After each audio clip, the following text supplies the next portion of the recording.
আবার এসে গেছি স্টিচমেন্ট ডিজাইনার ব্লাউজ থেকে নতুন একটা প্রিমিয়াম কাঠদানা জারদৌসির কাজের উপর, হ্যাঁ, হ্যান্ডওয়ার্কের উপর এরকম ব্লাউজ, র সিল্কের উপর রেড কালার। দেখুন খুব প্রিমিয়াম ব্লাউজ। এবার প্রিমিয়াম তো বলি, কিন্তু এবারে বললে বিশ্বাস করবেন কেন? সবাই তো বলে প্রিমিয়াম কোয়ালিটি।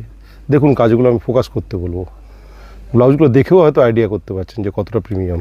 এরকম একটা ব্লাউজ তৈরি করার পিছনে ডিজাইনার প্রথমে ডিজাইন তৈরি হয়, স্যাম্পেল তৈরি হয়, স্যাম্পেল ঠিক না হলে আবার তৈরি হয়, মানে একটা ব্লাউজ তৈরি করতে 8-10 দিন টাইম লেগে যায়, মানে ফাইনালাইজ করতে, তবে যে একটা সুন্দর এরকম ব্লাউজ তৈরি হয়। দেখুন খুব সুন্দর। হ্যাঁ, যতটুকু কাজ করি আমরা ততটুকুই খুব প্রিমিয়াম সেক্টরেই কাজ করি, ঠিক আছে? মানে একবার দেখুন কাজটা খুব ক্লোজ থেকে দেখাতে বলবো আমি। কাজের ফিনিশিং দেখুন, হাতা দেখুন, খুব ক্লোজ থেকে দেখবেন। খুব ভালো কোয়ালিটির মেটেরিয়াল দিয়ে তৈরি হয় এবং খুবই প্রিমিয়াম কোয়ালিটির ব্লাউজ তৈরি হয়। ডিজাইনেরও সেন্সও সেরকম থাকে, খুব ইউনিক টাইপেরই, মানে কপি পেস্ট নয় কখনোই। দেখুন খুব সুন্দর একটা ডিজাইন, এগুলো সব র সিল্কের উপর।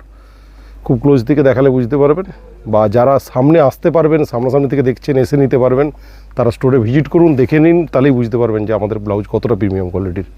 খুব সুন্দর স্টিচিং, ফিনিশিং, প্রত্যেকটা জিনিস খুব যত্ন করে করা হয়। আরও একটা, এটা এখনও তৈরি হয়নি, এটা জাস্ট সফট অর্গানজার উপর একটা স্যাম্পেল হয়েছে, দেখিয়ে দিচ্ছি। এটা দেখুন, ব্যাকটা পুরো ট্রান্সপারেন্ট, হাতে এরকম কাজ দেখুন, পুরো গোল্ডেনের কাজ, ফ্রন্ট লাইনে এরকম কাজ,